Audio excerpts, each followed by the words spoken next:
సరే ఇప్పుడు చూసుకున్నట్టయితే యూట్యూబ్‌లో కొత్త రూల్స్ వచ్చినాయి. దానివల్ల ఇప్పుడు ఏఐ వాయిస్ పెట్టి గూడా కొంతమంది వీడియోస్ పెడుతున్నారు. దానివల్ల మానిటైజేషన్ ఆగిపోతుందంటారా? ఏంటసలు? సో రీసెంట్‌గా అన్నారండి మానిటైజేషన్ ఆపేస్తున్నామని. అంటే ఇప్పుడు ఫర్ ఎగ్జాంపుల్ యూట్యూబ్ అనేది మనం యూజువల్‌గా బయట మనం స్టార్ట్ అయినప్పుడు ఎవరైనా కొంచెం ఫ్రెష్ కంటెంట్ ఉండి క్రియేటివ్ థాట్స్‌తో ఎవరైనా వీడియో చేసినా కొంచెం ఇన్ఫర్మేషన్ గానీ ఏదన్నా నాలెడ్జ్ గానీ అంటే చూసిన వాళ్ళకి ప్రొవైడ్ అవుతుంది అని కొంచెం నాలెడ్జ్ ఉంటుందనే యూట్యూబ్ అనేది చాలామంది ఆప్ చేసుకుంటారు. సో ఇప్పుడు ఏమవుతుందంటే YouTube I mean what their thought is ఆ హార్డ్ వర్క్ చేయట్లేదు. అంత ఆర్టిఫిషియల్గా వాళ్ళు అంటే స్మార్ట్ వర్క్ చేసేసి ఆ మానిటైజేషన్ అయిపోయేలాగా చేసేసుకొని they are getting money. I mean ఆ మనీకి మనం పెట్టే ఎఫర్ట్కి సింక్ అవ్వట్లేదు మీరు ఏఐతో దాన్ని డీల్ చేస్తే కనుక. అని ఎందుకంటే ఇప్పుడు మన వాయిస్తోనే వీడియోస్ చేయాలి, మనం కనపడాలి. ఇన్ కేస్ కనపడకపోయినా వీ నీడ్ టు డిస్క్రైబ్ వీడియోని డిస్క్రైబ్ చేస్తూ మనం చేస్తూ ఉంటాం. యూజువల్గా యూట్యూబర్స్ అట్లనే చేస్తారు, వ్లాగర్స్ అంటారు. ఇప్పుడు ఏంటంటే ఈ ఏఐతో వాళ్ళ వర్క్ని స్మార్ట్ చేసేసుకున్నారు. సో అదేంటంటే ఆ హార్డ్ వర్క్కి లింక్ అయ్యేలాగా ఉండాలి, వైస్ వర్సా ఉండాలి, కానీ రిలవెంట్గా లేదు. సో కొన్ని పాలసీస్ అనేది తెద్దాము, ఏఐ అనేది ఎక్కువ ఈ యూట్యూబ్ చేసే వ్లాగింగ్లో ఇన్వాల్వ్ అవ్వకుండా చూద్దామని కొన్ని రూల్స్ తెచ్చారు. So that monetization is the first effective way. ఇప్పుడు మీ యొక్క వాడకుండా బాట్స్ వాడుతుంటే, bots in the sense it's artificial voice కానీ ఆర్టిఫిషియల్ కంటెంట్ కానీ ఏదైనా కూడా అక్కడ ఏఐని యూస్ చేశారని తెలిస్తే వాళ్ళు దాన్ని మానిటైజేషన్ ఆపేయడానికి దెర్ ఆర్ కంప్లీట్ ఛాన్సెస్ ఉన్నాయి. సో దానివల్ల ఏఐని కొంచెం పక్కన పెట్టి రియల్ కైండ్ ఆఫ్ టాలెంట్ని, రియల్ కైండ్ ఆఫ్ కంటెంట్ని వాళ్ళు same how the YouTube grows same అదే ఫాలో అవ్వాలి. ఏ అనేది దీనికి సింక్ అవ్వకూడదు, ఏని దీనిలో తీసుకురాకండి, do your own way. So దానివల్ల మానిటైజేషన్ అనేది ఆపేసి it's strict norms or strict policies we can say. Okay, ఇప్పుడు చాట్ జీపీటీ కూడా వచ్చింది కదా సార్, దీనివల్ల సంపాదించవచ్చు కూడా కదా? ఎగ్జాక్ట్లీ. సో దీనికి ఎంతవరకు సంపాదించవచ్చు? సో ఏఐలో మోస్ట్ యూజబుల్ ఏంటంటే ChatGPT, OpenAI, ChatGPT, Meta AI, these are all different kinds of platforms we can use for AI. So ChatGPT ఏంటంటే ఇప్పుడు ఫర్ ఎగ్జాంపుల్ మీరు మీ ఓన్ ఇప్పుడు ఫర్ ఎగ్జాంపుల్ న్యూస్ ఛానల్ ఉందండి, మీరు ఇదివరకు ఒక కంటెంట్ క్రియేట్ చేయాలన్నా లేకపోతే ఒక కంటెంట్ ఏదైనా ఐడియా రావాలన్నా కూడా మీరు చాట్ జీపీటీలోనే you can ask. So what is the trending content or trending idea I can do for a video. So ఇవన్నీ చేస్తున్నారనే YouTube these kinds of policies తీసుకొచ్చింది. అంటే ఈజీ చేసేస్తున్నారు, ఎవ్రీథింగ్ ఏఐతోనే నమ్ముకొని అంతా చాలా ఫాస్ట్గా చేసేస్తున్నారు. దానికి చేయాల్సిన హార్డ్ వర్క్ చేయాల్సిన రీసెర్చ్ చేయట్లేదని, సో ఆ న్యాచురాలిటీ మిస్ అవుతుందని.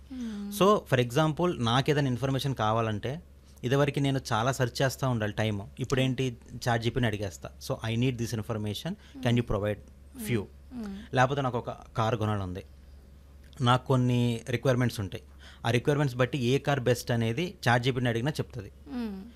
ఓకే, సో దానిలాగా డిఫరెంట్గా చాట్ జీపీని యూస్ చేస్తాం. ఇప్పుడు కొంతమంది స్ట్రాటజీస్ కోసం ఏం స్ట్రాటజీస్ యూస్ చేయాలి, కొత్తగా బిజినెస్ స్టార్ట్ చేసిన లేకపోతే ఇంకే కైండ్ ఆఫ్ ఆల్రెడీ బిజినెస్లో ఉన్నా కూడా మార్కెటింగ్ స్ట్రాటజీస్ ఏం యూస్ చేయాలి, అసలు ఎట్లా మనం మార్కెట్లోకి వెళ్ళాలి, మన ప్రొడక్ట్ కానీ సర్వీస్ కానీ ఎట్లా మనం మార్కెట్ చేసుకోవాలి. So this are all ideas అన్నీ అది ఇస్తుంటుంది.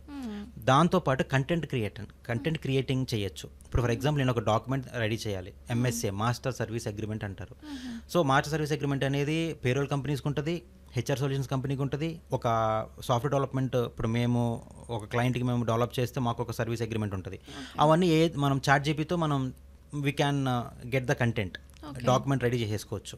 సో డాక్యుమెంటేషన్కి so different kinds of knowledge తెచ్చుకోవడానికి ఏదన్నా మనం కంపేర్ చేయాలంటే ఇప్పుడు నాకు ఇది ఉంది దీంట్లో నాకు ఏది కావాలి, ఏది నేను డిసైడ్ చేసుకోవాలనేది కొన్ని డెసిషన్ మేకింగ్స్ కోసం. సో బట్ కంప్లీట్గా చాట్ జీపీటీ మీద కానీ ఏఐ మీద కానీ డిపెండ్ అవ్వకూడదు. ఎందుకు అంటే ఇప్పుడు మనం చాట్ జీపీటీలో ఒక క్వైరీ పెడితే, ఒక క్వశ్చన్ పెడితే అది రిఫ్లెక్ట్ అవుతుంది కదా, ఆ రిఫ్లెక్షన్ ఏమి ఇవ్వాలనేది కూడా ఎవరో డిజైన్ చేసిందే కదా, ఆర్టిఫిషియల్గా ఎవరో డిజైన్ చేసి ఈ క్వశ్చన్కి ఈ రిలవెంట్ ఆన్సర్స్ ఇవ్వాలని ఎవరో డిజైన్ చేశారు. అంటే ఏంటి, హీస్ థాట్స్, అది తన థాట్స్, అవి మీ థాట్స్ కావాలి, మీకు అనుకున్నట్టు మీ డెసిషన్ మేకింగ్ కాదు. So you will have your own decision making, mind sets, ఆలోచించడం కూడా కామన్ సెన్స్ మర్చిపోతాం. ఎవరో డిసైడ్ చేస్తే దాన్నే మనం ఫాలో ఫాలో అవ్వాలనుకుంటాం. అవ్వాలి. అన్నిటివి కూడా అట్లనే ఇంకా. ఎగ్జాక్ట్లీ. సో అది వాళ్ళు డిజైన్ చేసి వాళ్ళు అనుకున్న దాన్ని బట్టి వాళ్ళు ఆ కోడ్ రాశారు. అదే మీరు అదే ఆన్సర్ కానీ అదే డేటా కానీ మీరు తీసుకొని దాన్ని బట్టి డిసైడ్ అవ్వాలని రూల్ లేదు కదా.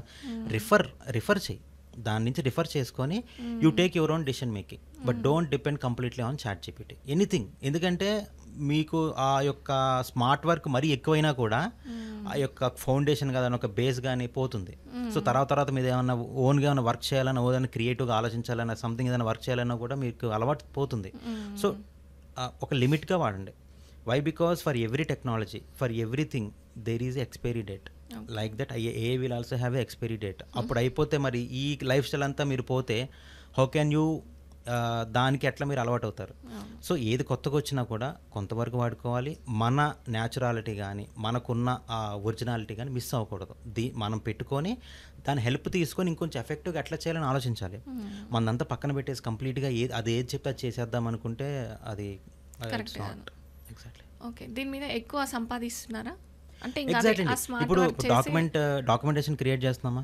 ఇప్పుడు డాక్యుమెంట్స్ క్రియేట్ చేసేటప్పుడు ఇప్పుడు చాలా మంది ఫ్రీలాన్సింగ్ కంటెంట్ రైటర్స్ అంటారు.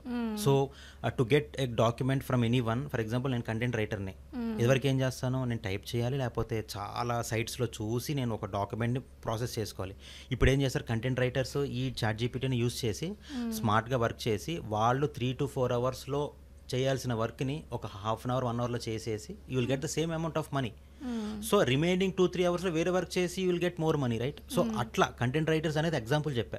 So there are different kinds of work where we can take AI or ChatGPT as an take the help and కొంచెం మనం ఎఫెక్టివ్గా చేయొచ్చు. అంటే టైం తగ్గుతుంది, ఎఫెక్టివ్గా చేయొచ్చు, మనం పెట్టే కష్టం తగ్గుతుంది. సో ఇవన్నీ మనకి తగ్గుతుంది కాబట్టి రిమైనింగ్ టైంలో వేరే వర్క్ చేసేసుకుంటాం. కాబట్టి ఇదివరకు 4 అవర్స్లో మీరు వచ్చే మనీ ఇప్పుడు ఆ 4 అవర్స్లోనే ఒక 30 to 40% ఎక్కువ వస్తాయి.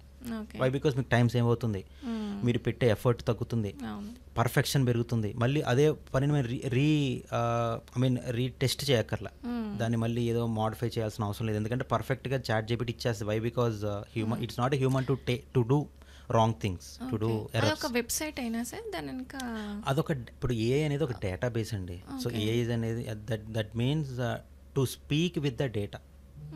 సో ఇప్పుడు ఫర్ ఎగ్జాంపుల్ మీరు ఉన్నారు, యు ఆర్ అన్ ఏఐ, మిమ్మల్ని నేను ఒక క్వశ్చన్ అడిగితే మీరు నాకు ఆన్సర్ ఇస్తారు. దట్ మీన్స్ నేను ఆలోచించకుండా మొత్తం మీ మీద డిపెండ్ అయిపోయా. నాకు ఏదో ఇప్పుడు ప్రాబ్లం ఉంది, దీనికి ఎట్లా సొల్యూషన్ ఏంటి, లేకపోతే ఇప్పుడు బయటకు వెళ్దాం అనుకుంటున్నాను, పలానా చోటకి వెళ్దాం అనుకున్నాను, ఏ షాప్ బాగుంటుంది, ఏ షోరూమ్ బాగుంటుంది, ఏది బాగుంటుంది, ఎవ్రీథింగ్ మిమ్మల్ని అడిగి వెళ్ళిపోతా. Why? Because you are an AI. So మీ దగ్గర చాలా డేటా ఉంటుంది, ఎవ్రీ మినిట్ అప్డేట్ అవుతుంటుంది, ఎవ్రీ డే అప్డేట్ అవుతుంటుంది. In the same way it's a artificial human అనుకోండి, ఇక ఏఐ ఆర్టిఫిషియల్ ఇంటెలిజెన్స్. అదొక సాఫ్ట్వేర్ అన్నట్ట. Exactly, it's a software. And దాని మీద కోడ్ రాసి మనం ఏదన్నా వాళ్ళని క్వశ్చన్స్ ఏదన్నా మనం దాన్ని క్వైరీ అడిగినా ఏదన్నా చేయాలన్నా దాంతో పని చేయించవచ్చు, దాన్ని క్వశ్చన్స్ అడగచ్చు, దాన్ని ఎట్లయినా యూజ్ చేసుకోవచ్చు, మనకు కావాల్సిన నాలెడ్జ్ తెచ్చుకోవచ్చు, మనం ఏదైనా పని చేయాలంటే దాంతో చేయించవచ్చు. ఇంకో ఎగ్జాంపుల్ చెప్తాను. ఇప్పుడు మేము సాఫ్ట్వేర్ డెవలప్ చేసేటప్పుడు మా టూల్స్లో ఇదివరకు ఏంటంటే కోడ్ రాయాలి, మేము టైప్ చేయాలి. ఇప్పుడు నేను వర్క్ చేసినప్పుడు, నేను ఐబిఎంలో వర్క్ చేశాను, ఇన్ఫోసిస్లో వర్క్ చేసిన తర్వాత నేను I come in to this company. So నేను వర్క్ చేసేటప్పుడు I need to spend some time to write the code or to copy the code from somewhere and to integrate that. ఇప్పుడు నేను I need to speak with them, please write this code to get this output, or please write this code అంటే మా voice కమాండ్తోనే code రాసేస్తుంది.